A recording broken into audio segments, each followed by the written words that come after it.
Vous écoutez Indépendance financière et hypothèque, où l'endettement est à éviter, l'épargne est à l'honneur et où la maison complètement payée remplace la voiture de luxe comme symbole de richesse. Je suis Frédéric Lacharité, courtier hypothécaire à Montréal et au Québec. Je veux vous aider à prendre le contrôle de vos finances, à transformer votre vie. Je vous transmets ma formule pour atteindre l'indépendance financière.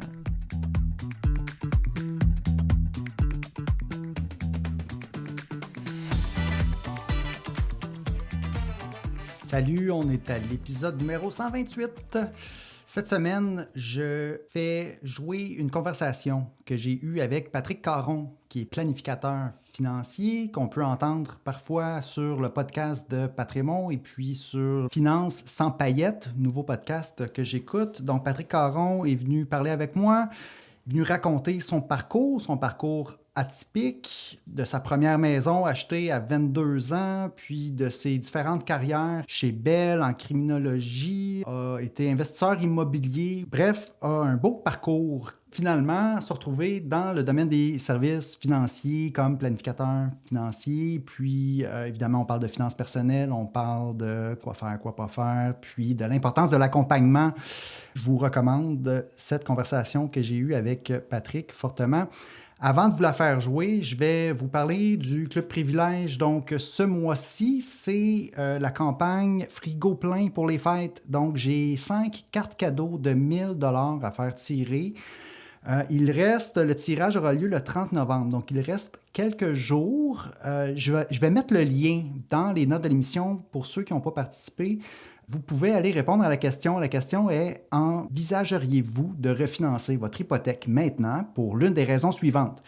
Réduction de taux, consolidation de dette, occasion d'investissement ou mise en place d'une stratégie. Donc, simplement répondre à la question. Vous allez participer au tirage. Le tirage aura lieu le 30 novembre. Mais si jamais vous cliquez sur le lien passé le 30 novembre, ce sera le tirage du mois prochain. Et puis, vous allez être inscrit donc, au Club Privilège à ce moment-là. Vous allez recevoir le courriel à tous les mois à partir de ce moment-là. En passant, j'ai déjà reçu plein de réponses et c'est vraiment intéressant. Je réponds à toutes les réponses que je reçois justement sur la question du mois. C'est un plaisir de vous lire. Sur ce, je vous laisse avec la conversation que j'ai eue avec Patrick Caron. Bonne écoute! C'est parti, on enregistre Patrick Caron, planificateur financier. Comment ça va, Patrick? Ça va super bien, toi. Merci pour l'invitation. Ça me fait plaisir, vraiment gentil d'avoir accepté puis de te prêter au jeu. Aujourd'hui, ce que je veux faire, première fois que tu es sur l'émission, souvent ce que j'aime faire, c'est arriver avec ton histoire, puis nous partager un peu quelques conseils pour cheminer vers l'indépendance financière. Moi, ce que j'aime surtout, c'est quand quelqu'un part de zéro, puis réussit à accumuler un patrimoine. C'est pas évident. Quand on a surtout ici quelqu'un qui est planificateur financier, donc on a probablement des bons conseils puis une belle histoire à raconter. Donc, tu sais, je commencerai, Patrick, par te demander un peu de te présenter puis d'aller tout de suite là, dans ton histoire avec l'argent, là, comment que tu as commencé. Puis plus tard, on va parler peut-être de conseils liés à ton expérience. On va faire ça vite parce que je pourrais en parler pendant probablement 6-8 heures assez facilement. Rendu à 47 ans, on commence à en avoir un peu de vécu. Bon, comme tu sais, Patrick Caron, planificateur financier, c'est loin d'être mon premier métier. Mon premier métier, c'était dessinateur industriel pour une entreprise à Brossard que je nommerai pas le nom. Là. Je pense qu'elle est fermée de toute façon. Là. Après ça, j'ai parti mon entreprise dans le même milieu. Je n'étais pas fait pour être employé. Faire dire quoi faire quand que c'était pas utile ou quand c'était pas bon ou quand c'était pas...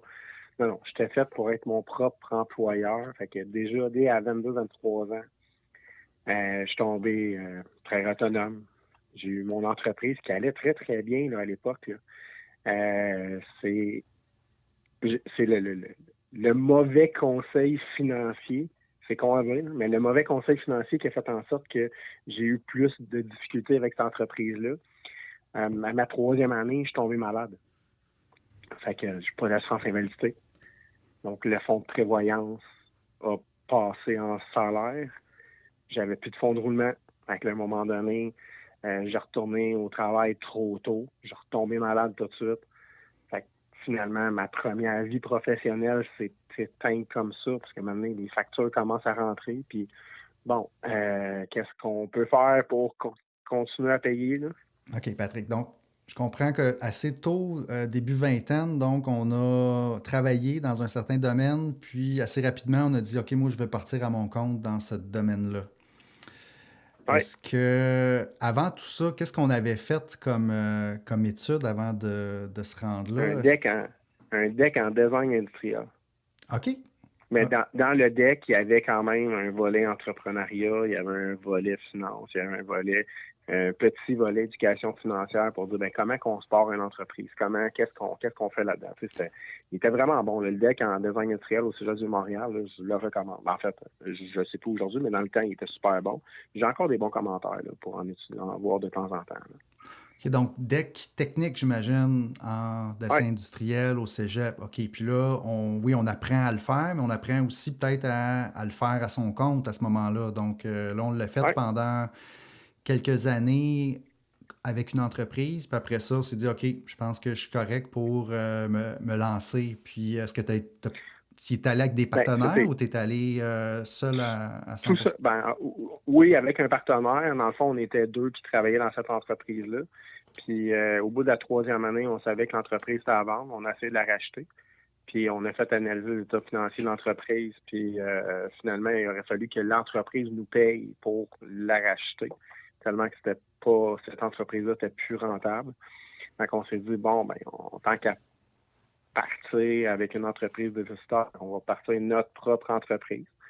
Comme je dis, ça a bien été pendant les 3, 4 premières années. J'ai fait 2 pneumonies back-à-back. Donc, j'ai mal guéri la première fois, j'ai revenu trop tôt, puis parce que j'avais pas d'assurance invalidité. Donc, c'était après 4 ans, puis c'est de valeur parce que j'avais une très belle liste de clients. Là. OK, je comprends. Je comprends. Donc, malheureusement, c'est ça, on est tombé malade, puis là, ben, on n'avait pas d'assurance, puis de filet de sûreté. Puis ça, quand on s'est lancé en affaires comme ça, est-ce qu'il a fallu mettre une mise de fonds? Est-ce qu'on avait l'aide des parents? Est-ce que... Pas en tout. J'avais une subvention du SADC à Actonville. Ensuite, j'avais un prêt aux entreprises de 20 000 que je devais prendre, c'est tout. Oh, Mais j'ai mon garage, ma maison, mes outils, il fallait que je m'achète des lentilles, etc. Mais c'est rien de très, très, très, très cher. Là. J'ai acheté de seconde main. Puis non, tu sais, le setup sincèrement, était très parti. Un ordinateur pour vendre, pour faire du découpage. Somme toute, il y avait quelques petits équipements, mais dans le 20 000, il y en avait assez pour mettre même un fonds de prévoyance. OK. Fait que c'était pas tant cher. Mais c'est comme, après ça, tu sais, après 6 mois qu'il n'y a plus de contrat qui rentre, que je suis plus capable de les faire, que là, tu sais, le fonds d'urgence, le fonds de roulement, il descend assez rapidement quand il faut payer l'hypothèque, etc. Ma conjointe, à l'époque, était en congé de maternité. Que, OK. Est-ce fait qu'à que ce le moment-là, on bébé... avait déjà une maison, justement, une famille, Oui, j'étais déjà 2 enfants. 2 enfants? Wow! À quel âge qu'on a acheté, donc, la La maison? première maison, Oui. 22 ans. Wow! Il me semble que c'est plus jeune, ça, qu'aujourd'hui, là, les jeunes, quand on achète leur première... Moi, j'ai acheté mon condo à 27 ans. 22, Ouais, c'est très mais ça jeune. aussi, Comment t'as réussi à faire ça aussi la jeune? maison, la maison aussi, c'est une histoire. Parce que, tu sais, avant ça, tu sais, je viens pas d'une famille fortunée. Je viens d'une famille, tu sais, je suis né à Montréal-Nord, une famille défavorisée, ce qu'on appelait à l'époque défavorisée. J'ai fait partie de l'étude longitudinale de l'Université de Montréal sur les jeunes garçons nés entre 1978 et 1984 pour le développement dans un milieu défavorisé, dans le fond. Puis au final, l'étude aurait été à ma première année à l'université. Je faisais partie de points, tu sais, c'était 50 000 garçons qui avaient été sélectionnés. J'ai fait partie du 0,003% des garçons. C'était juste des garçons là, qui avaient été sélectionnés, qui ont été à l'université. Puis là, c'est pas qu'ils ont fini l'université, juste qu'ils ont été à l'université. Fait que ça fait déjà ça. Mes parents ils étaient en difficulté financière quand que j'ai eu 23, 24 ans. Puis c'était à cette époque-là à peu près, là, entre 22 et 24, là, que j'ai racheté la maison de mes parents au lieu qu'ils fassent faillite, évidemment. Là. Et c'est encore cette maison-là que j'ai aujourd'hui. Ah oui, OK. Donc, c'était peut-être, tu sais, dans l'hypothèque, parfois, ce qu'on va faire quand on achète la propriété des parents, c'est qu'il y a un don d'équité qui vient avec ça. On n'a pas besoin de mettre de mise de fonds. Est-ce que c'est comme ça que ça s'est passé ou... Oui, c'est comme ça que ça s'est passé. C'est comme ça que ça s'est passé à l'époque avec la Banque Laurentienne. Cependant, la conseillère qu'on avait eue à la Banque Laurentienne, il y avait ce qu'on appelle une remise en argent à cette époque-là, mais elle voulait absolument que la mise d'argent serve de mise de fonds. OK. Donc, j'ai pas eu la remise en argent. La mise en argent a servi de mise de fonds. Puis après ça, le don en équité s'est diminué par rapport à ça. Bref, c'est un autre. En fait, ça aussi, c'était une aventure avec la Banque Laurentienne à l'époque, mais bon, c'est pas là pour parler des banques. Ils ont quand même aidé à avoir leur première maison, ce que la Caisse populaire ne voulait pas à l'époque parce qu'ils jugeaient qu'on était trop jeunes, moi et ma conjointe de l'époque. Ah oui, hein? OK. Fait qu'il a fallu qu'on Oh oui. essaye à une autre Ouais. institution financière. Puis... OK. Donc oui, on avait une maison, on avait un emploi. Ben, c'est ça, on était travailleur autonome, on s'était lancé en affaires. Puis là, il y a eu quelques mois sans contrat. Donc là, qu'est-ce qu'on a fait? En fait, ma question, Retour. ça serait avec du recul, donc sur ces expériences-là, la maison, le se partir en affaires, ça serait quoi qu'on retient dans le fond là, ça serait quoi le conseil à des gens qui voudraient aussitôt acheter une maison, aussitôt se créer une entreprise, ça serait quoi les conseils qu'on aurait pour eux basés là-dessus? Mais en fait, dans mon histoire, moi, j'ai souvent essayé de rencontrer un planificateur financier dès que j'avais 20 ans. Puis il a toujours dit non, t'as pas assez d'actifs. Non, t'es pas rendu là. Non, t'as pas. Il y a toujours eu le nom qui venait avec. Puis à un moment donné, je me suis découragé. Fait que ça aurait été probablement que mon histoire d'aujourd'hui serait totalement différente si j'avais rencontré un planificateur financier à l'époque. C'est juste la sécurité financière. Là. Oui, j'ai rencontré un conseiller en sécurité financière, puis qui était en tout cas une personne que je connaissais, je ne nommerai pas de nom non plus, là, une personne que je connaissais, mais j'ai juste senti qu'elle essayait de me vendre quelque chose par rapport à. J'ai pas senti le besoin de protection à l'époque. Elle a dit, ben non, ça te prend ça pour telle raison. Tu sais, c'est pas ça. Voici qu'est-ce qui peut arriver si, pas si tu tombes malade, c'est quand tu vas tomber malade. Tu sais, ton père a déjà telle invalidité, ta mère a déjà eu telle affaire, ta soeur a déjà eu telle affaire. C'est pas, non, ça te prend ça, voici comment ça coûte. OK, mais à cette époque-là, le montant d'argent, c'était pas tant dans mon budget. Mais ce qu'elle ne m'a pas montré, c'est que le tombe invalide ne fitait pas plus dans mon budget. Fait que ça aurait été, tu sais, ça m'aurait permis de guérir. Oui, ça aurait Probablement donné que du j'aurais perdu temps, mes c'est clients ça. quand même, mais ça m'aurait donné du temps pour recommencer. Et non qu'à un moment donné, après 6, entre 6 et 8 mois, qu'il n'y a plus de revenus du tout, là, bon, là, ça prend une solution. Là. Puis là, j'ai un deck en design industriel. Le milieu il est quand même très difficile de rentrer là. Évidemment, je ne peux pas retourner avec mon ancien boss, là, parce que je prenais, ses clients me contactaient pour que j'ai serve. Fait qu'il n'était pas content. Là. C'est un peu normal. Après ça, c'était un retour à l'école. OK, retour à Puis l'école. Puis là, on est allé étudier en quoi? j'ai fait pile ou face, finance ou criminologie. Criminologie a gagné. J'ai commencé à faire un certificat en criminologie, j'ai fait un bac en sécurité intérieure, études policières. Là, je voulais plus travailler avec les jeunes, intervenant dans l'incendie de jeunesse, éducateur. Je voulais faire une différence. Que j'ai travaillé pendant 5-6 ans dans l'incendie de jeunesse. Puis, à un moment donné, j'ai dû faire un switch parce que c'était... On se le dit pas souvent, là, mais c'est pas un milieu qui est très, très, très facile. Je ne rentrerai pas dans les détails, là. Mais il a fallu que je change. Fait que j'ai commencé à travailler chez Bell Canada dans la résilience de l'entreprise. OK. Donc là, c'était plus dans le processus de sécurité, gestion des risques majeurs, plus, mettons, les édifices, protéger le 911, protéger la LTE, protéger la bande passante, protéger le réseau, etc. S'assurer que la redondance, s'assurer que le 911 fonctionne tout le temps.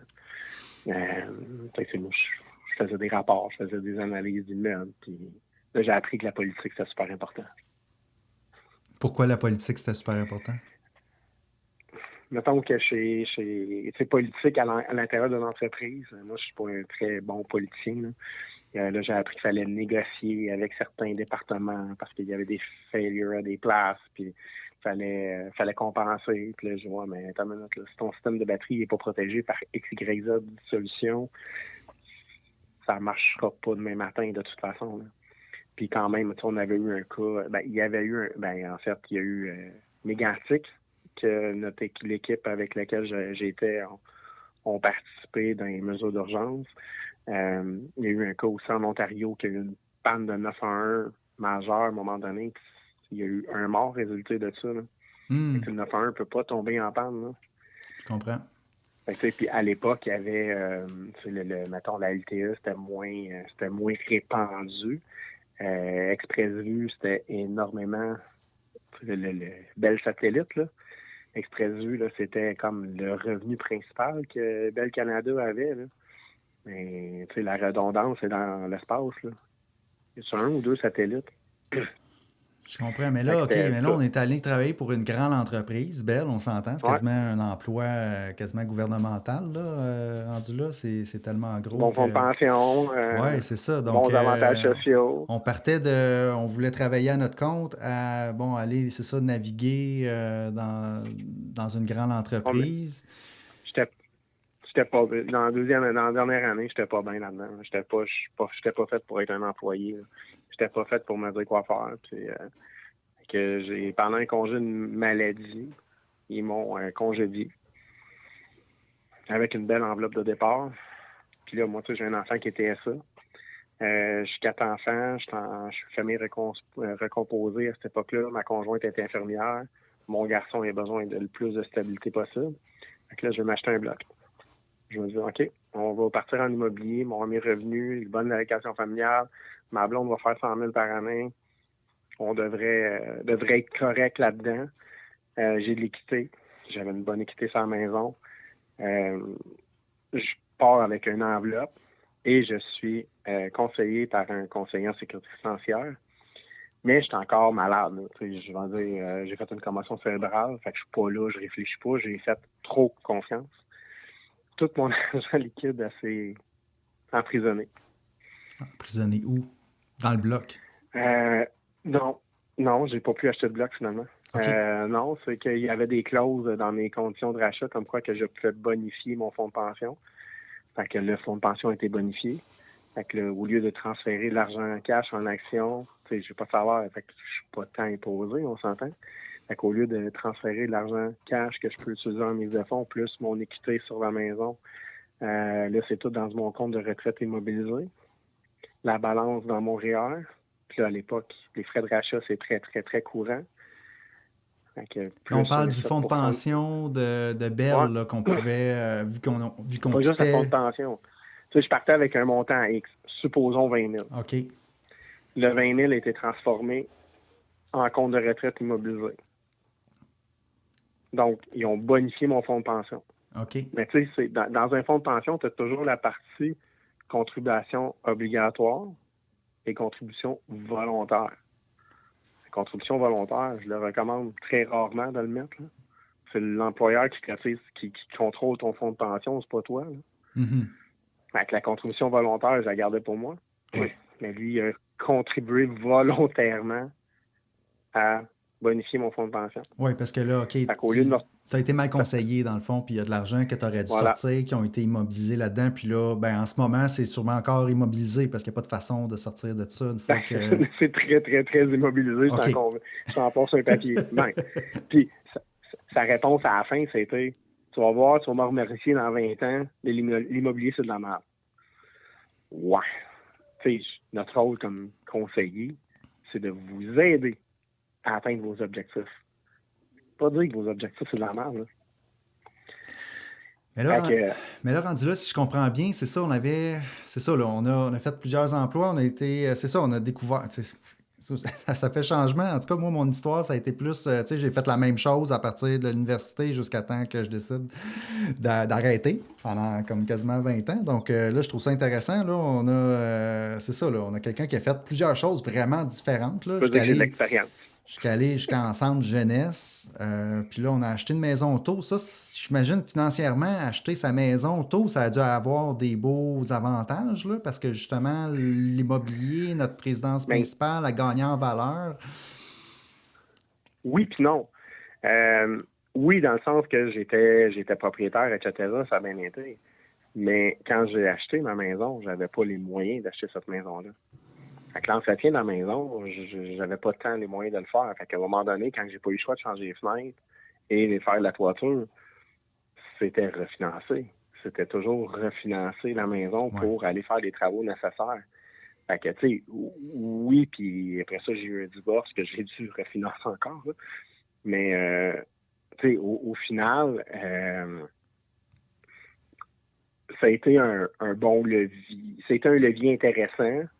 Je referais probablement toutes les mêmes erreurs. Tu sais, recommencer à zéro, je referais probablement le même parcours. C'est ce qui fait qu'aujourd'hui, je crois que je suis un bon planificateur financier. OK. Fait que c'est pas tant un avantage financier que ça l'a donné, mais ça a donné une bonne expérience Oh oui. de c'est quoi avoir beaucoup Ben de oui. dépenses pour une Tu sais, maison, puis après ça, avoir refinancé. Puis dans le fond, on n'avance pas tant que ça, parce que si on refinance tout le temps pour réparer la maison, puis que notre prêt augmente, au fur et à mesure que la valeur de notre propriété augmente, on n'est pas en train d'augmenter son patrimoine pendant ce temps-là. non, non, c'est ça. Mais tu sais, là, depuis que je suis en finance et depuis que je comprends un peu plus c'est quoi l'effet de levier, c'est la stratégie que je fais avec moi-même, c'est qu'à chaque fois que je refinance, je vais le remettre sur 25 ans. Puis là, je suis pas en train de dire que c'est ça qu'il faut faire. Avec moi, c'était ça, parce que mes taux d'intérêt vont toujours être plus bas sur mon hypothèque que sur les placements que je vais faire. Puis, je ne refinancerai plus jamais jusqu'à passer 45 de mon équité.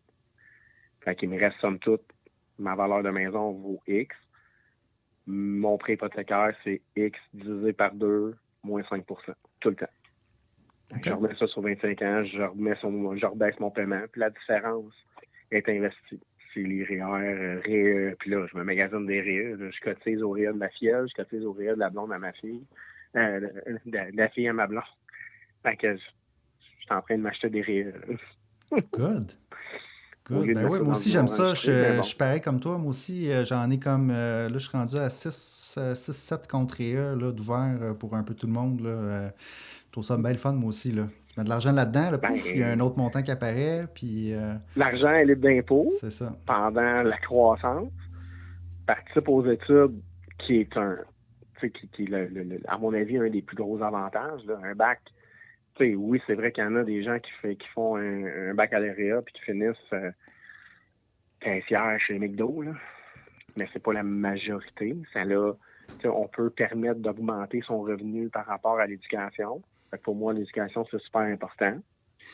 Fait qu'une pierre d'un coup. Absolument. Puis après ça, si comme ma filleule, elle veut être architecte présentement, fait que je vais pouvoir cotiser à ses études. La portion subventionnable, je vais pouvoir continuer d'y donner pareil. Voici, mettons qu'il y a 12 000 subventionnables. Ben voici, moi je paye tes études. Puis ce qui reste, ben, dans ton CELIAP. Exact. Puis ça va déjà être pour commencer sa première maison. Puis le capital, je vais reprendre mon capital. Là. De toute façon, on va les aider, nos enfants. Ça donne un prétexte d'avoir une conversation sur l'argent avec, tu sais, Oui, comme moi, c'est mes neveux, ma belle-fille, tu sais, puis en plus que c'est juste du bon, là, dans le fond, pour les études, ça l'encourage aux études. Après ça, encourage peut-être à épargner, puis à montrer, regarde, l'avantage d'avoir de l'argent qui travaille pendant de nombreuses années, ça fait des petits. OK. Là, donc je comprends, on voulait acheter un bloc, on ne l'a pas acheté parce que notre argent était immobilisé, est encore immobilisé aujourd'hui. Puis, oui. là, rappelle-moi, on était rendu où après Belle? Qu'est-ce qu'on Ben fait? là, je suis en congé de maladie. Oui. Puis là, faut que je vois que mon congé maladie, en fait, il va achever éventuellement parce que faut que je gagne ma vie pareil. Là. Fait que j'ai passé une entrevue, j'ai passé 2 entrevues, une pour le SCRS, Service canadien renseignement et sécurité, qui quand on va en sécurité intérieure, c'est tout notre job de rêve. Là. Sauf que je n'étais pas vraiment prête à déménager entre 5 et 7 fois dans les prochaines années. Fait que je voulais rester proche de mes enfants. Mais Une autre entrevue pour. Rappelle-moi, sécurité vas-y. intérieure, est-ce que c'était lié à quel domaine, ça, d'études? Dans le fond, c'est à l'école de criminologie. OK. OK. À Fait qu'on l'Université de Montréal. on revenait à cet aspect-là. OK. Parce que chez Ouais, c'est ça. Bell, Mais ça avait moins rapport, j'imagine, avec ce domaine-là. Ben oui, parce que ça avait autant rapport, parce que comme sécurité intérieure et études policières, c'est vraiment très, très large comme programme. OK. Autant des cours de mesures d'urgence, comme de prévention de la criminalité, comme de psychologie, de droit criminel, de droit civil, etc. On n'est pas des spécialistes de droit, on est des spécialistes de tout. On est bon dans plusieurs domaines. Puis après ça, moi, j'ai fait une formation en gestion des risques majeurs, un DESS dans le fond, pour me spécialiser, quand j'ai commencé chez Bell, dans le fond, pour me spécialiser plus dans dans ce milieu-là. OK, je comprends. Fait que ça restait. Fait que, je voulais pas nécessairement tant changer de domaine à l'époque. Puis j'avais une entrevue à faire au Salon de l'emploi de Drummondville. Puis là, j'ai vu toutes les bannières d'institutions financières. Puis avec la mauvaise expérience que j'ai eue avec le conseiller en sécurité financière, je me suis dit, c'est le temps de magasiner mon nouveau conseiller.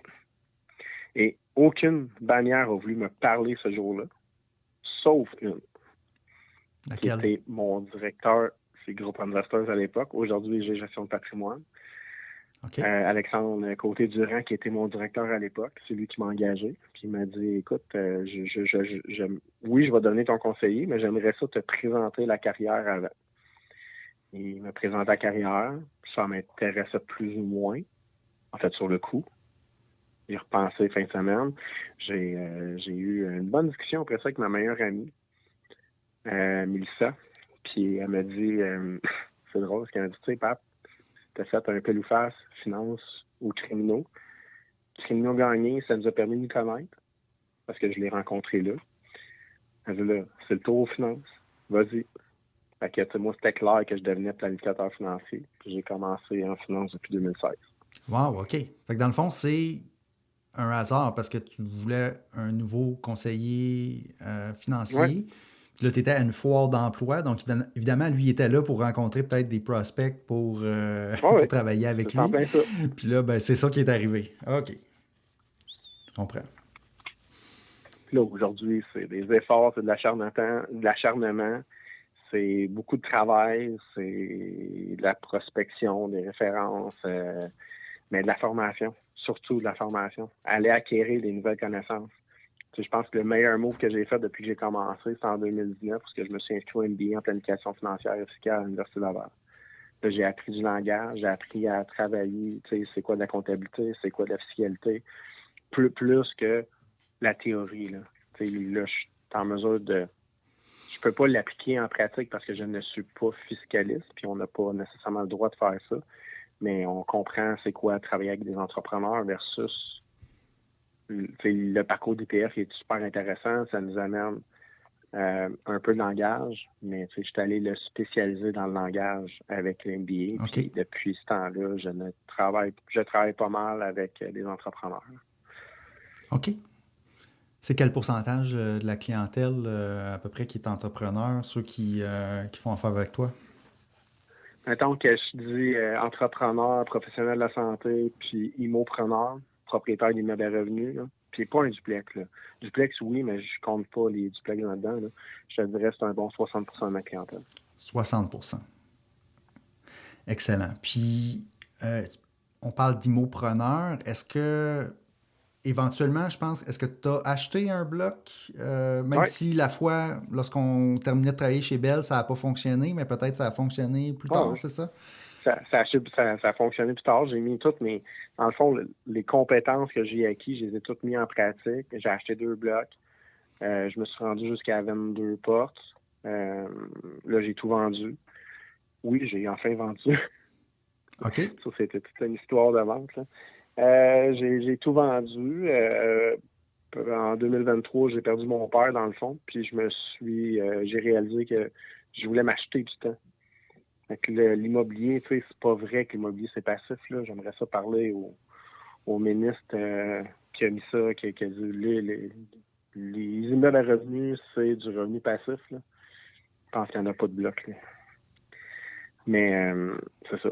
J'ai travaillé, tu sais, ça me prenait beaucoup de temps. Fait que là, j'ai décidé, en 2023, j'ai tout vendu pour acheter, pour avoir du temps avec ma famille. Puis, somme toute, c'est ça, là. Je comprends. Fait qu'on a l'expérience en immobilier, l'expérience en entrepreneuriat, on a l'expérience de travailler dans des grandes entreprises. Donc là, quand on va parler justement des clients pour la planification financière, c'est intéressant, là, j'imagine, parce que là, on a l'expérience de tous ces aspects-là. Puis là, ben, en plus, on a les connaissances des produits financiers, puis des erreurs à ne pas faire. Plus mon passé, plus d'où ce que je viens, tu sais, jusqu'à qu'on me dit, c'est facile à avoir de l'argent quand on est d'une bonne famille. Mon CELI, il y a plus d'argent dedans que le fonds de pension que mon père avait, que ma mère avait, puis etc. Là. Fait que non, je viens pas d'une famille aisée financièrement. Tout ce que j'ai aujourd'hui, je l'ai travaillé beaucoup. Donc, c'est quoi qui est le plus important là, pour, dans le fond, accumuler son patrimoine, de passer de 0 à 1 million, 2 millions, 3 millions de dollars? C'est-tu le Ben, c'est le travail? premier 100 C'est-tu 000. C'est toujours le premier l'immobilier? 100 000. C'est-tu Ah, l'investissement? C'est quoi? C'est tout ça c'est, ensemble, égal? c'est tout. Tu sais, l'investissement, l'immobilier, c'est encore bon. C'est bon puis c'est mauvais. L'investissement boursier, c'est bon puis c'est mauvais. Tu sais, ça dépend de chaque personne. Ça dépend de son profil d'investisseur. Je dirais qu'encore aujourd'hui, l'effet de levier en immobilier va être plus facile que l'effet de levier dans les placements. Sauf que l'effet de levier peut être catastrophique quand c'est mal fait. Puis je le vois très souvent mal fait. J'ai fait la clinique de planification financière cette année. Je l'ai faite l'année passée. Puis l'année passée, il y a une belle histoire d'horreur là, pendant cette clinique-là. Là. Un ingénieur qui faisait 150, 160 000 de revenus par année avec sa conjointe qui en faisait un autre 80. Il a acheté un premier bloc en 2015, mais qui a toujours refinancé ce bloc-là. Mais là, il a fait son dernier refinancement, c'était pour s'acheter une Mercedes. C'était pour augmenter son train de vie parce que là, il partait de 80 000 à 150 000 ou 160 000 par année. Je me souviens plus trop, mais là, il faut qu'il gagne 160 000. Là. Fait que tu comprends qu'il faut qu'il y ait le train de vie qui vient avec. Il a même sorti de ses REER pour payer des dettes. Puis là, son condo était négatif. Son duplex était négatif. Puis il avait même pas, il pouvait pas vendre, sinon, mettons, vendre le condo, ça servait à peine à payer l'hypothèque à ce qui restait, parce que où ce qui était, les condos ont perdu de la valeur dans ce coin-là. Le duplex, il l'a acheté, ça faisait genre 6 mois qu'il l'avait, donc il n'y avait pas assez d'équité dessus pour dire je le vends, puis je m'en remets. Puis il a tellement refinancé souvent son vrai bloc, là, son 5 logements qu'il avait, que payer l'impôt sur la récupération d'amortissement, les biens en capital, puis payer l'hypothèque, ça coûte encore de l'argent de sa poche. Il fallait qu'il en sorte, Fait il qu'il n'y en n'y avait a même pas pas, assez. il y avait même pas la possibilité de tout vendre. Fait que c'est plate, là, ma meilleure possibilité, c'était de vendre sa maison, sa résidence principale et rester en appartement, idéalement le plus petit possible pour que ça coûte le moins cher possible, une couple d'années pour commencer à zéro, là, puis vendre la Mercedes. Donc ça, c'est un cas que vous Ouais. avez vu à la clinique, c'est ça, de planification La financière? clinique de planification financière, c'est parce que là, C'est présentement, quoi on est dans le mois de la littérature. clinique? C'est quoi la clinique de planification financière? À tous les mois de novembre, c'est dans le fond, le mois de novembre, c'est le mois de la littératie financière. Oui. Et puis, CODEF font une clinique de planification financière dans le coin du 15 novembre, dans toutes les années. C'est pour permettre à des gens qui n'ont pas... c'est parce que souvent, quand on veut dire « je veux rencontrer un planificateur financier », j'en connais plusieurs, qui en bas de 500 000, tu ne pourras pas le rencontrer. Chez Valeur Mobilière Desjardins, c'est en bas d'1 million, c'est pas en bas d'1 million, etc. Fait que ces gens-là, puis le planificateur financier a quand même des notions, des très, très bonnes notions dans les 7 sphères de la finance, qui n'est pas le cas de tous les autres spécialistes. Donc, rencontrer un planif-là, ça te dit, écoute, ta cote de crédit, comment tu peux l'augmenter, comment tu peux payer tes dettes, etc. C'est des consultations gratuites organisées par CODES, c'est ça? Code F, ça s'appelle. Code F, OK. Code F. Code F, OK. C'est une organisation. C'est intéressant. OK. Ouais. Puis là, c'est une organisation de but non lucratif. OK. Puis là, eux, ils reach out aux planificateurs financiers, puis pour avoir justement du lousse dans votre horaire, pour avoir des appels comme ça des gens, puis on peut avoir une consultation. On peut avoir une consultation. OK. Intéressant. Samedi de 9h à 1h. OK. Intéressant. OK. Là, on a vu beaucoup de choses. On a les conseils. Donc, c'est ça. Les conseils, il n'y a pas de solution magique. Ce n'est pas comme l'immobilier, c'est pas le travail, c'est checker son train de vie. Évidemment, c'est toutes les choses en même temps qui font en sorte qu'on réussit à accroître son patrimoine. Dans ton cas, faire attention. Je pense qu'il y a beaucoup le travail. C'est ça, là, on ne s'est pas assis dessus. Là, puis on fait attention à notre train de vie.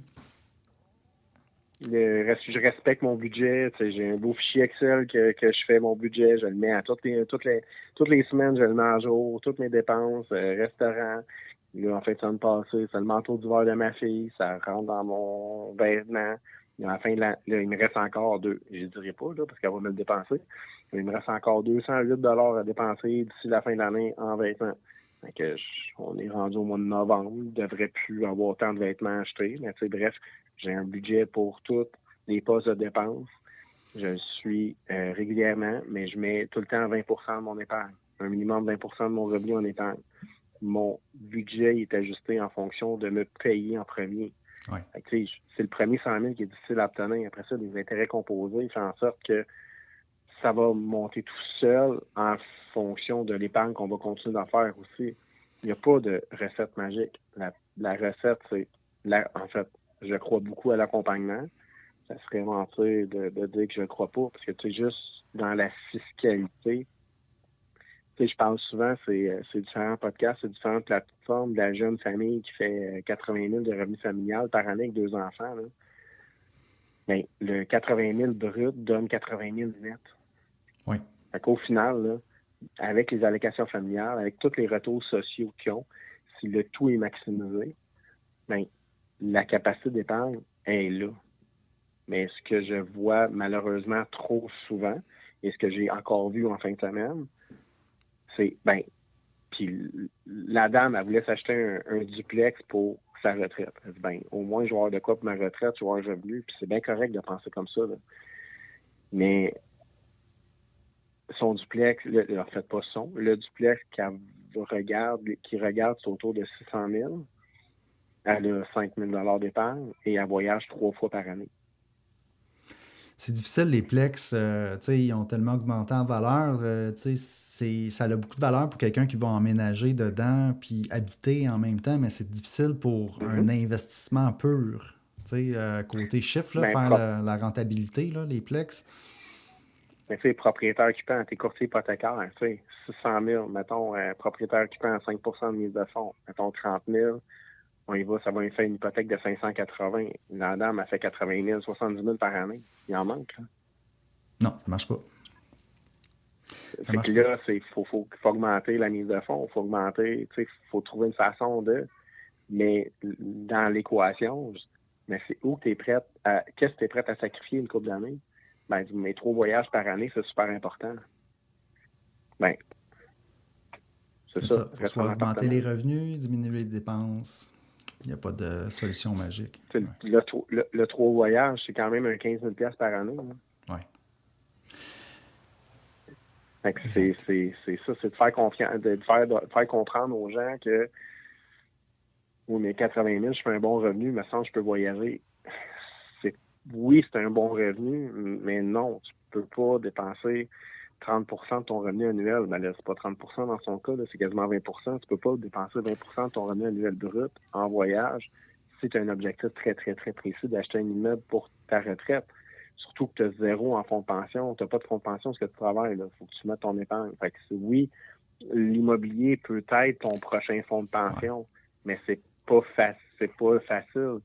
Ou rencontrer quelqu'un qui s'est fait dire, ben ça va être l'Infinite Banking qui va me permettre d'acheter un immeuble à revenus. Et là là. Et là, on s'en va dans des concepts avancés. Là, je vois, c'était le Poirier peut-être. Moi, ce que je trouve difficile, moi, ce que j'ai trouvé difficile quand, justement, je commençais à travailler, je commençais à faire du revenu, c'est la perception de l'argent qu'on gagne versus ce qu'on peut dépenser. C'est-à-dire la perception de à quel point qu'on peut dépenser notre revenu. Ça, je trouve ça très difficile. Puis il y a souvent c'est ça, là, les gens ont pas réalisent pas que tel montant d'argent, de revenus, peut faire en sorte qu'on peut dépenser de temps.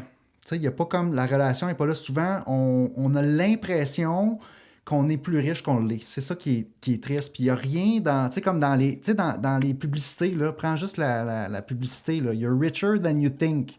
Tu es plus riche que tu penses. Mais ça, c'est un gros problème, là. Moi, je trouve que la majorité des gens vont penser qu'ils sont plus riches qu'ils sont. C'est, à un moment donné, c'est... As-tu vu la publicité de H. Grégoire? Il n'y a pas tellement long. C'est H. Grégoire ou Auto en direct? En tout cas, un des deux. Là.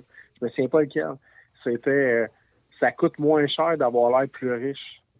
Oui, j'ai entendu parler. D'acheter une voiture usagée. Mettons, acheter un F-150 usagé ou une Porsche usagée. Mais ça reste que. Tu as tout à fait raison. Souvent, c'est les gens, c'est de l'apparence qu'ils vont vouloir se donner. Là. Mais c'est pas de la mauvaise foi, c'est pas de l'apparence qu'on veut se donner. D'après moi, c'est juste que les gens, on le sait pas parce qu'on se fait influencer par l'extérieur. T'sais. Moi, je veux pas dire, je veux pas être celui qui dit à quelqu'un, d'après moi, tu dépenses un petit peu trop. Il y a personne qui veut dire ça. Toutes les publicités vont jamais dire ça aux clients. Mais en réalité, il faut un petit peu en prendre conscience par soi-même. Moi, c'est ça, le taux, quand j'ai commencé à travailler, j'ai comme fait, OK, je pense que je vais avoir un bon salaire, tout ça. Puis là, j'ai vite réalisé que non, attends un petit peu, là. Si je dépense tout mon salaire, je vais courir, je vais être dans le rat race toute ma vie, là, plutôt que tu prends conscience de combien que ça prend beaucoup d'argent dans la vie pour être un minimum en sécurité, confortable. Mais tu sais, la façon que je l'explique dans mes rencontres, ça fonctionne avec tout le monde. La fameuse peinte de lait. Là. J'ai souvent une présentation, là, je pense que tu l'as vu même, cette affiche-là. Là. Peinte de lait, elle coûte combien? Là? Pour toi, la peinte de lait, le coût de la peinte de lait est différent pour toi que pour moi. Là. Ouais. On paye tout avec de l'argent net, mais en argent brut, là. Fait que, mettons qu'on remet le voyage, un voyage à 2000$, mais le voyage à 2000$ pour un médecin en coûte 4300$. Leur taux d'imposition, souvent 53%. Le voyage à 2000$, là, ça prend combien d'heures pour prendre son 4300$? Fait que lui, c'est beaucoup moins d'heures que quelqu'un qui travaille au couche-tard. Là. Au couche-tard, quelqu'un qui travaille chez couche-tard au salaire minimum, son 2000$ de voyage, il va y en coûter peut-être 3000$. Fait combien de temps que ça prend? Fait que souvent, je vais illustrer, voici ta dépense, voici combien d'heures que ça te prend pour te payer cette dépense-là. Maintenant, en as-tu vraiment besoin? Si la réponse est oui, vas-y, fine. Si la réponse est non, paye-toi en premier. Commence par... Parce que commencer de 0 à 20% de son revenu brut en épargne, c'est comme moi quand j'essaie de faire du poids. Là. Je pars manger une pizza par semaine, puis en manger pendant les 6 prochains mois. Dans 6 mois, je vais retomber dans un clash, je m'en manger tout seul en le temps de le dire. C'est toujours... C'est du progressif. Commence, mettons, le prochain mois avec 5% de ton épargne. Le mois d'après, monte à 7. Le mois d'après, monte à 10. Etc. Vas-y progressivement vers le 20%. Puis, tu le verras pas en bout de ligne. Ben oui, tu vas le voir, là, mais tu vas juste t'ajuster en fonction de ça. Puis après ça, c'est l'effet des intérêts composés. Que ça soit placé dans un FNB, sur un indice, que ça soit placé avec un conseiller, que ça soit placé, peu importe. Là. Le véhicule, c'est, mettons, le CELI-REER, ça reste le véhicule, c'est qu'est-ce qu'on va mettre dedans qui va faire en sorte que ça va avancer ou pas. Mais quelqu'un qui ne prend pas, qui ne réalise pas que le café à tous les jours chez Tim Hortons avec le beigne, ou en tout cas le petit 5$ à tous les jours, ben c'est 25$ par semaine. En gros, si vous ne mettez pas d'argent de côté, vous pensez que vous êtes correct, parce que vous faites un bon salaire. C'est souvent là que c'est bon de peut-être consulter. À l'inverse, il y en a qui vont comme mettre beaucoup trop de côté, puis moi, peut-être que je penche plus de ce côté-là, parce que justement, j'ai fait cette réalisation assez tôt, puis là, à un moment donné, je me retourne de bord, puis là, je dis, OK, là c'est correct, là, je peux dépenser pour telle affaire, là, je pense que ça va aller, Mais malheureusement, c'est ça, là, c'est pas tout le monde qui... L'important, c'est de trouver un équilibre. Ouais. C'est de trouver ton équilibre. C'est là, mon budget, il est là. Ma projection est faite. J'ai besoin de temps pour la retraite. Si je continue pour avoir la retraite que j'ai envie de faire, j'ai besoin de temps. Je mets temps par paye pour me rendre là. J'en mets un peu plus parce que je pourrais tomber malade. Donc j'en mets un peu plus pour prévoir le coût. Puis mon équilibre financier est parfait. Là, oui, je me fais taquiner avec les aéroplans. Là. Ça fonctionne. Ça me coûte moins cher de voyage. Good. Merci, Patrick, d'avoir partagé toute ton histoire, tous ces brins de sagesse sur les finances personnelles. Je pense que là, c'est ça, il y a un nouveau podcast, moi, que j'ai commencé à écouter, qui est Finance sans paillettes, je pense. Est-ce que Finance sans paillettes, tu peux nous en parler un peu, en quoi ça consiste? Avec, en fait, c'est un de mes chums, Jeff Boutin, qui m'a parlé de ce projet-là, qui aimerait ça, qui voulait donner une référence à nos enfants, aux plus jeunes, puis aux moins jeunes aussi, mais tu sais, les erreurs qu'on a faites, qu'est-ce qu'on ferait si on retournait à 20 ans? Quelle décision je changerais, whatever. Puis, ce qu'on se rend compte, c'est que même s'il y a beaucoup de podcasts sur la finance, j'ai tenté d'en écouter plusieurs, ça revient souvent du pareil au même. Puis, il y a souvent la portion bâcher le conseiller à l'intérieur de ça. Les maudits frais de gestion, les maudits frais de conseil, etc. Puis après ça, je vois, en tout cas, je ne rentrerai pas dans le sujet, là, mais ça reste que l'accompagnement, c'est comme pro. Il y a beaucoup d'études qui montrent que l'accompagnement, le bon accompagnement, là, je pourrais faire beaucoup de séances sur un mauvais accompagnement, là, mais le bon accompagnement va faire une différence avec monsieur, madame, tout le monde. Puis, j'essaie de donner le plus d'informations possible pour que la personne qui ne veut pas se faire accompagner, ben, au moins qu'elle ait une bonne base. Et faire moins d'erreurs possibles. Mais tu sais, si j'ai un conseil à donner, tant aussi longtemps que vous voulez pas vous faire accompagner, tant aussi longtemps que vous n'êtes pas rendu dans du non enregistré, c'est correct, ça passe. Mais quand vous commencez à être dans du non enregistré parce que vos CELI, vos REER sont pleins, là, allez dans l'accompagnement, ça va vous éviter encore beaucoup d'erreurs. Ça vaut le coup. Super. Hey, merci, merci Patrick. On va arrêter l'émission là-dessus. Je te souhaite une belle journée, puis au plaisir de se reparler peut-être une prochaine fois. Quand tu veux. Super. Si vous avez apprécié l'émission, je vous invite à me laisser des étoiles, un rating ou un commentaire dans Spotify ou Apple Podcast. Pour plus de contenu, allez suivre ma page Facebook Indépendance financière et hypothèque. Et si vous voulez en savoir plus sur mes services ou voulez prendre rendez-vous avec moi pour me parler, allez simplement sur mon site web frédériclacharité.com. À bientôt!